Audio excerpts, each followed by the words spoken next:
Hello everybody, myself Prashant Mukhopadhyay, faculty member Electrical Engineering Department, Greater Kolkata College of Engineering and Management. In our Power Electronics and Drives class, in the last class we have discussed about say static circuit breakers, particularly both static DC circuit breaker and static AC circuit breaker. Not only that, we have started a new topic, that is UPS. So what is UPS, what is its why it is used, that is uninterruptible power supply. So what is the major roles of the UPS is playing, what are the different types of UPS, and including these different types of UPS, we have discussed about the say offline UPS, its block diagram, how it works, its working say principle, etc. we have discussed. Today actually in this lecture we'll continue the other types of the UPS, their applications, and not only that, we'll also discuss static power compensation system. Now online UPS system, today we'll start with this online UPS system. Now this type of UPS, it's actually a double conversion method is used. The first AC input is converted into DC by a rectifying process for storing it in the rechargeable battery, and this DC is converted into AC by the process of inversions and given to the load or equipment which it is connected to. Basically this is shown in figure 2 later on, and this type of UPS is used where electrical isolation is mandatory. This system is a bit more costly due to the design of constantly running converters and cooling systems. Here the rectifier, which is powered with the normal AC current, is directly driving the inverter. Hence it is also known as a double conversion UPS, and the block diagram here it is shown. So basically this is the block diagram, this is the main, this is rectifier unit which say convert AC to DC, and then this DC is being used for say charging or storing energy in the battery, and then this stored energy, this is reversible. When it is required it should be stored, and when it is this is not in the main is interrupted, then this will be say given to the input as the inverter.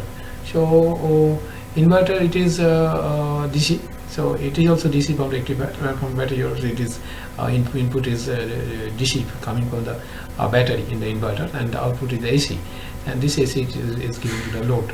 Okay, and this is the static bypass system. So when if you want to bypass this one, so you the main is directly supplied to the load.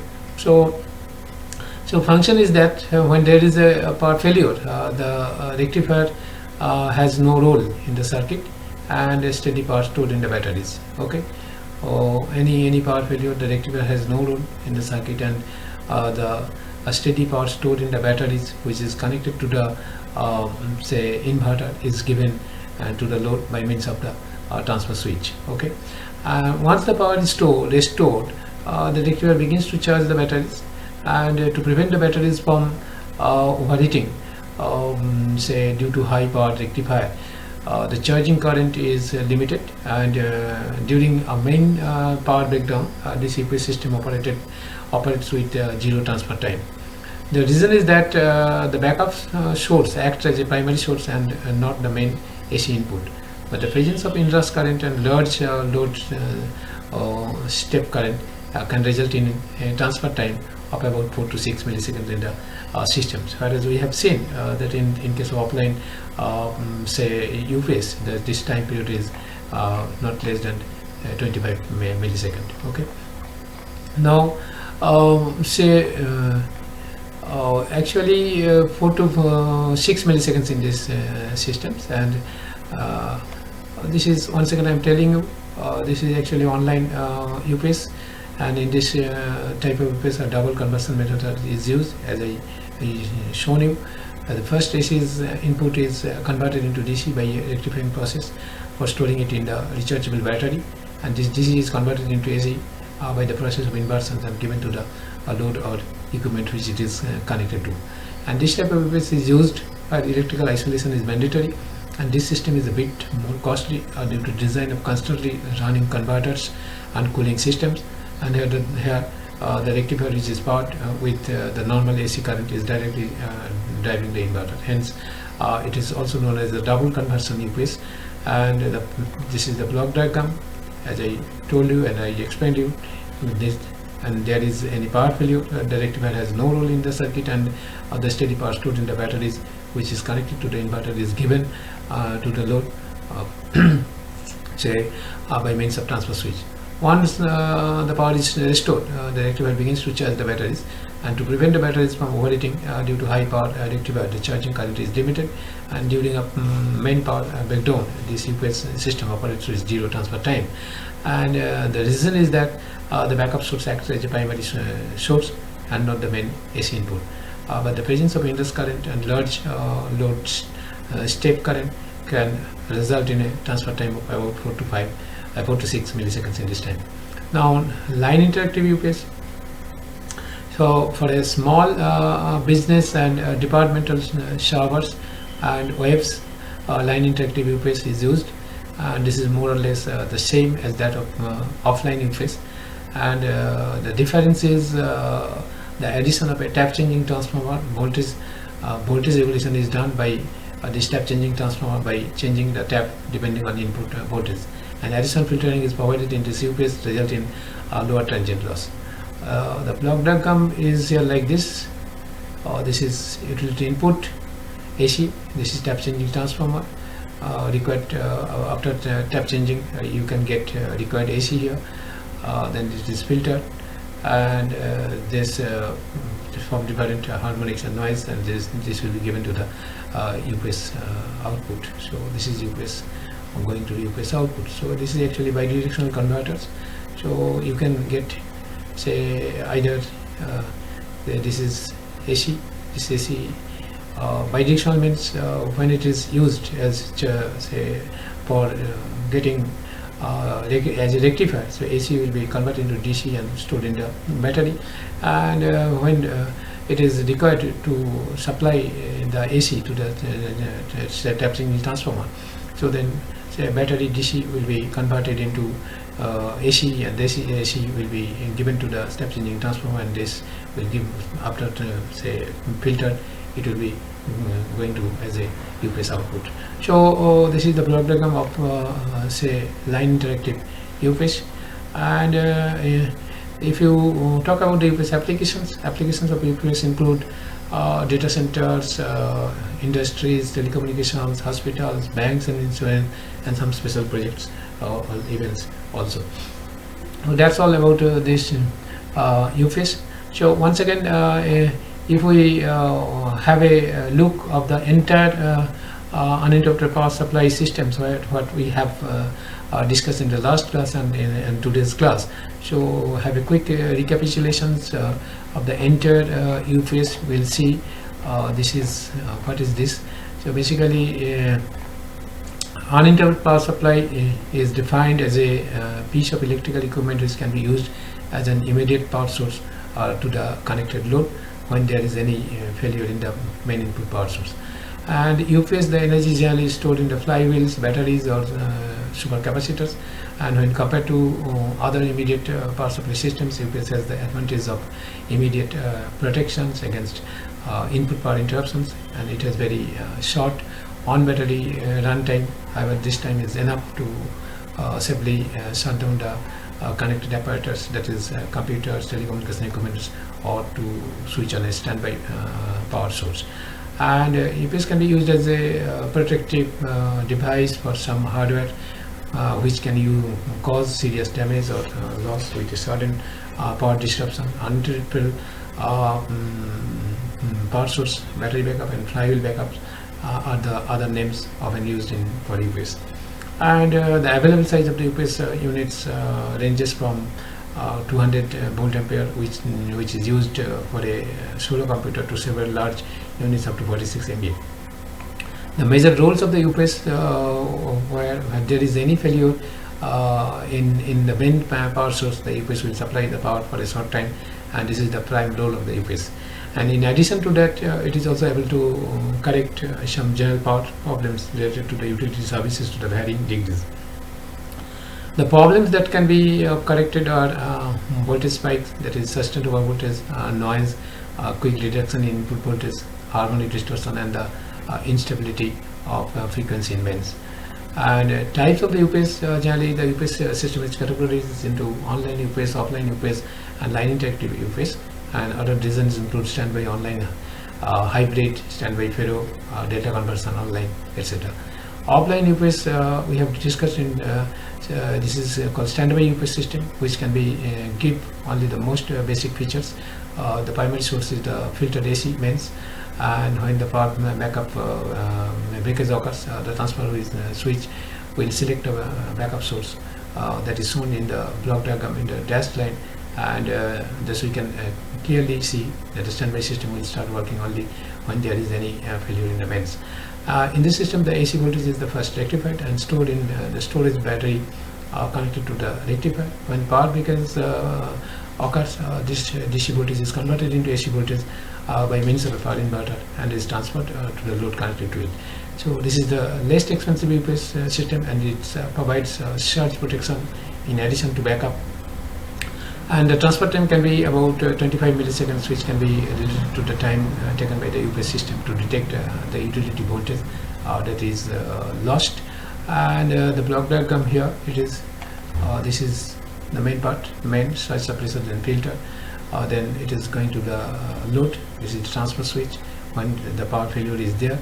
So this will be connected here, and this dash line shows the rectifier unit where AC is transferred into DC and the energy is stored in the battery, and then from say this inverter unit DC to AC, it will going to this say load through this transfer switch in case of power failure. And online UPS, and in this type of double conversion method is used. First AC input is converted into DC by rectifying process or for storing it in the rechargeable battery, and this DC is converted to AC by the process of inversion and given to the load or equipment which is connected to. And this is shown in the figure 2, and this type of UPS is used where electrical isolation is mandatory. And this system is a bit more costly due to design of constantly running converters and cooling systems. Here the rectifier, which is powered with the normal AC current, is directly driving the inverter, hence it is also known as a double conversion UPS. And the block diagram here, it is, so this is the as I told you, then it is this is a rectifier unit which is converting AC to DC, and this DC is stored as in the battery, and during time failure this DC will be given to this inverters as input, and output AC is supplied to the load. And in case of this if you want to bypass this system, so this is a static bypass system. So because of two converters and the cooling system, the unit is a bit costly, and so charging current is required, should be limited to say get rid of overheating. So line interactive UPS for small business and departmental servers and webs, line interactive UPS is used. This is more or less the same as that of offline UPS, and the difference is the addition of a tap changing transformer. Voltage regulation is done by this tap changing transformer. So by changing the tap depending on input voltage, an additional filtering is provided in this UPS and result in lower transient loss. The block diagram is like this. So this is actually AC utility input. This is tap changing transformer. So required say AC voltage will be given, it will be filtered, and then say it will be the UPS output. And this bidirectional converter will be used this basically for charging of this battery and storing this So this will work as a converter, rectifier, and during power failure, this BSRD will supply the DC input, and the output AC will be going to the transformer, and required voltage will be will be as output for the load as UPS output. So this is actually the line interactive UPS. Now UPS applications are several applications are there, and this includes data centers, industries, telecommunications, hospitals, banks, and insurance, and some special projects events. So that is about the UPS, uninterruptible power supply. So we have studied what is this, what is its needs, what is the major roles of it, what are the different types of UPS, and we have discussed and working of these different types, that is offline, online, line interactive UPS, and also we have discussed the applications of UPS in this topic of UPS. So hopefully you have understood this, and if you have any problem, you can, after study, you can ask me later on. Okay, now we'll discuss about a new topic say within this unit. Actually this is a static power controller or static power compensator. So what is actually a static power compensator? A static power compensator is a parallel combination of controlled reactor and a fixed shunt capacitor. So that is shown here. So, and the thyristor switch assembly in the static power compensator or SBC controls the reactor. So the firing angle of the thyristor controls the voltage across the inductor and does the current flowing through the inductor. So in this way the reactive power drawn by the inductor can be controlled.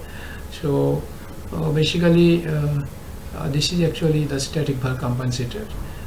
This is bus. So this is actually transformer. So this is actually fixed capacitor, and this is the unit. This is the inductor L. So as I told you, it is a parallel combination of controlled reactor. Okay, it is this reactor is controlled reactor and fixed capacitor. So this is a fixed capacitor.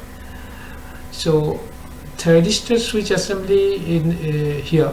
This is actually in this static power controller controls the reactors. So this reactor is being controlled. So the reactor is being controlled means the current through this reactor will be controlled, and as a result the reactance value is also be controlled.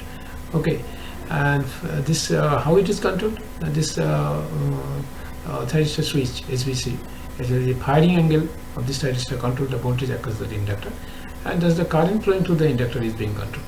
So in this way reactive power drawn by the inductor can be controlled. So once again I'm telling you, so SVC is nothing but a parallel combination of controlled reactor and a fixed shunt capacitor. Okay, and why it is a controlled reactor? Because this current through this inductor will be controlled by this unit. So this is the thyristor. By controlling the firing angle of the thyristor, so voltage across the inductor will be controlled, and the current flow through the conductor in inductor will be controlled. So in this way the reactive power drawn by the inductor can be controlled.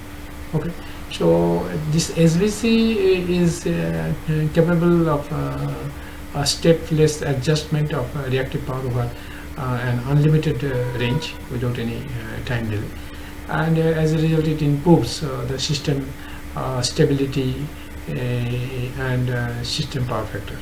So most commonly used SVC schemes are thyristor control reactor TCR, thyristor switch capacitor TSC, self reactor SR, thyristor controlled reactor fixed capacitor TCR FC, and thyristor switch capacitor thyristor controlled reactor TSC TCR.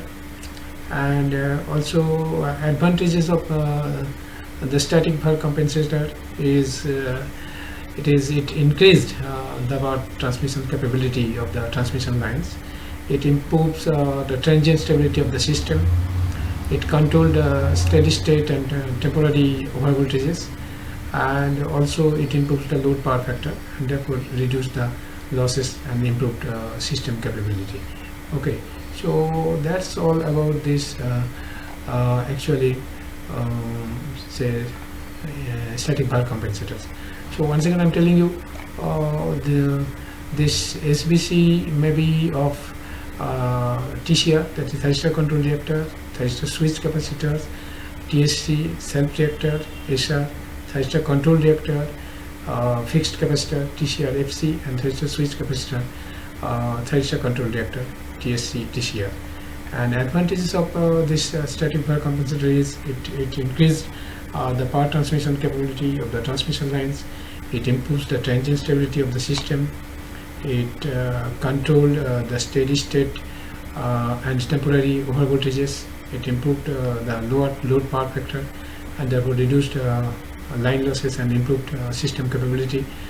And also static Bhar compensator has no rotating parts and is employed for surge impedance compensation and compensation by sectionalizing a long transmission line.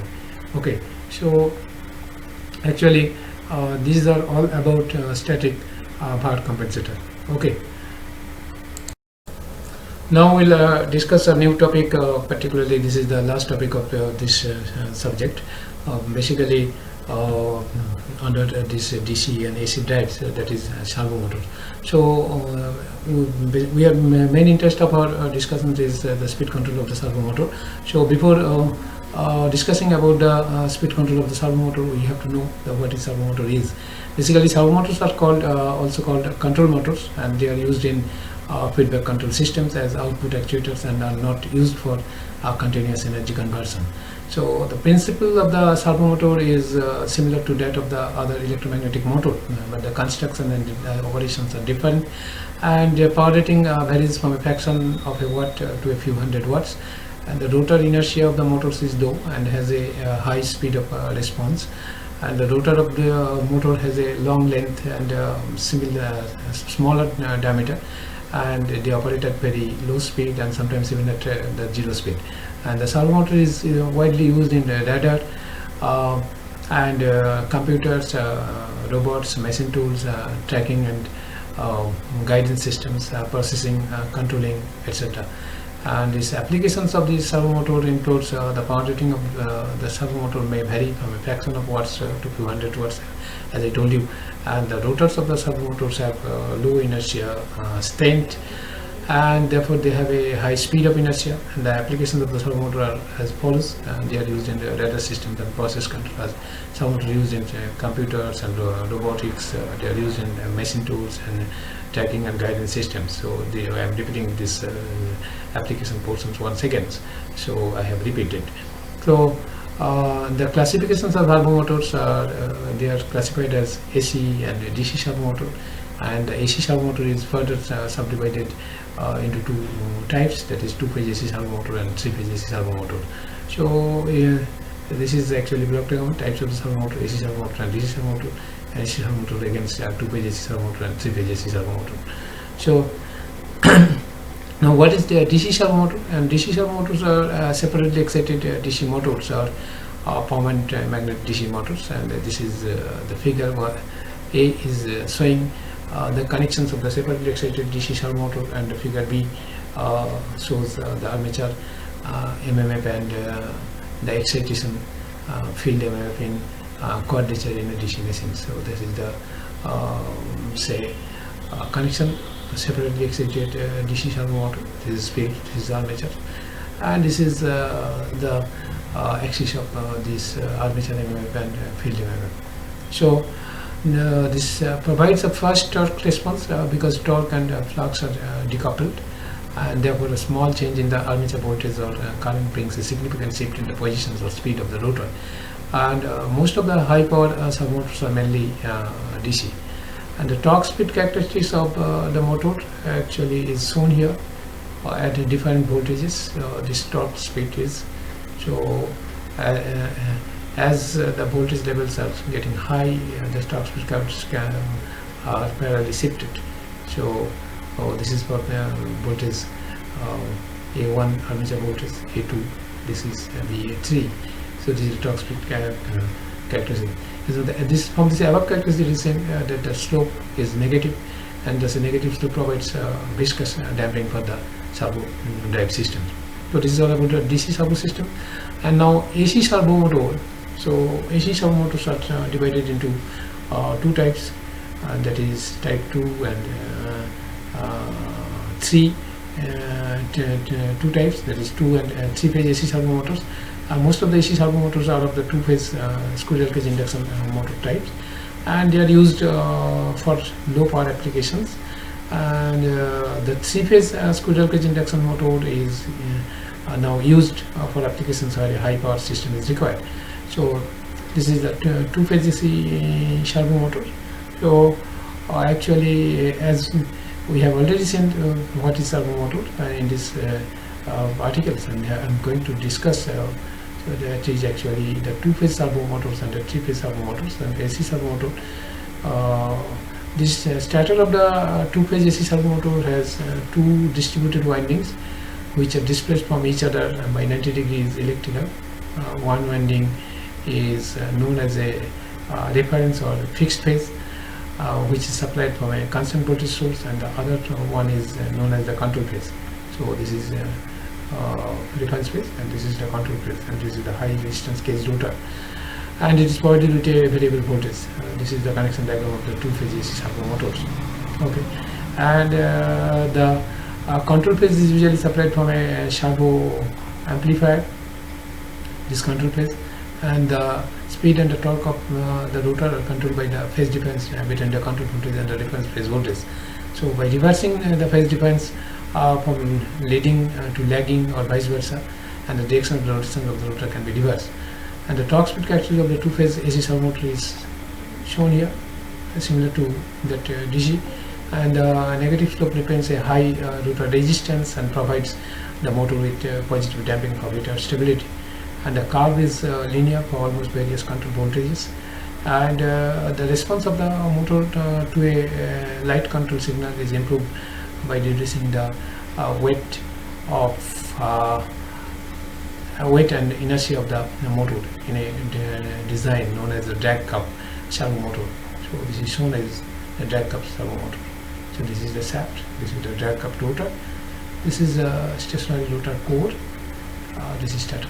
Okay, so the rotor of the drag cup servo motor is made of thin cups of the non-magnetic conducting material actually, and the arrangement completes the magnetic circuit. And as the rotor of the motor is made of thin material, its resistance will be high, which results in the high starting torque. Okay, and that's all about the 2 phase AC servo motor. And for 3 phase AC servo motors, 3 phase induction motors with the voltage control are used as a servo motor for the application in the high power servo systems. 3 phase squirrel cage induction motor is a highly non-linear coupled circuit device. It is used as a linear decoupled machines by using a control method known as the vector control or field oriented control. And the current in this type of machine is controlled in such a way that the torque and the flux are decoupled, and the decoupling results in high speed and high torque response. So that's all about the AC servo motor and its speed control. So in today's lecture actually we have discussed the UPS, what is UPS, what is its definition, what is its roles, and how it is being used and work as any systems.